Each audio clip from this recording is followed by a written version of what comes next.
Assalamualaikum warahmatullahi wabarakatuh. Perkenalkan, saya Lailatul Iza Alfaini dari semester 6A Prodi Pendidikan Agama Islam Sekolah Tinggi Ilmu Tarbiyah Al-Fatlah Lamongan.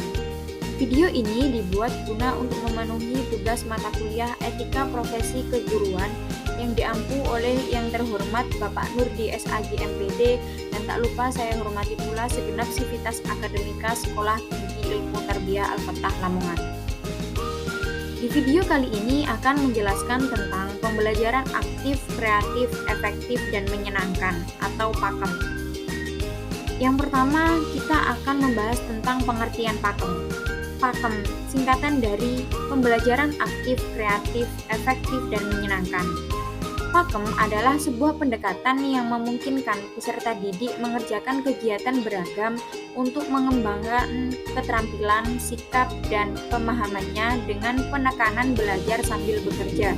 Sementara guru menggunakan berbagai sumber dan alat bantu belajar termasuk pemanfaatan lingkungan supaya pembelajaran lebih menarik, menyenangkan, dan efektif. Selanjutnya ada pengertian PAKEM lebih rinci. Yang pertama, pembelajaran aktif. Pembelajaran yang aktif berarti pembelajaran yang memerlukan keaktifan semua siswa dan guru secara fisik, mental, emosional, bahkan moral dan spiritual. Yang kedua, pembelajaran kreatif. Kreatif berarti menggunakan hasil ciptaan atau kreasi baru atau bahkan berbeda dengan sebelumnya. Yang ketiga, pembelajaran efektif. Pembelajaran dapat dikatakan efektif jika mencapai sasaran atau minimal mencapai kompetensi dasar yang telah ditetapkan. Dan yang keempat, pembelajaran menyenangkan. Pembelajaran yang menyenangkan perlu dipahami secara luas. Bukan berarti hanya ada lelucon, banyak bernyanyi, atau tepuk tangan yang meriah. Kemudian ada ciri-ciri PAKEM. PAKEM memiliki karakteristik sebagai berikut. Yang pertama, berpusat pada siswa. Yang kedua, belajar yang menyenangkan. Yang ketiga, belajar yang berorientasi pada tercapainya kemampuan tertentu. Yang keempat, belajar secara tuntas. Yang kelima, belajar secara berkesinambungan. Dan yang keenam, belajar sesuai dengan kekinian dan kedisinian. Selanjutnya ada prinsip-prinsip PAKEM. Yang pertama, mengalami, yaitu peserta didik terlibat secara aktif baik fisik, mental, maupun emosional. Yang kedua, komunikasi, yaitu kegiatan pembelajaran yang memungkinkan terjadinya komunikasi antara guru dan peserta didik.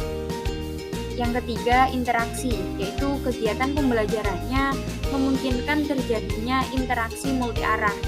Dan yang keempat, refleksi, yaitu kegiatan pembelajarannya memungkinkan peserta didik memikirkan kembali apa yang telah dilakukan.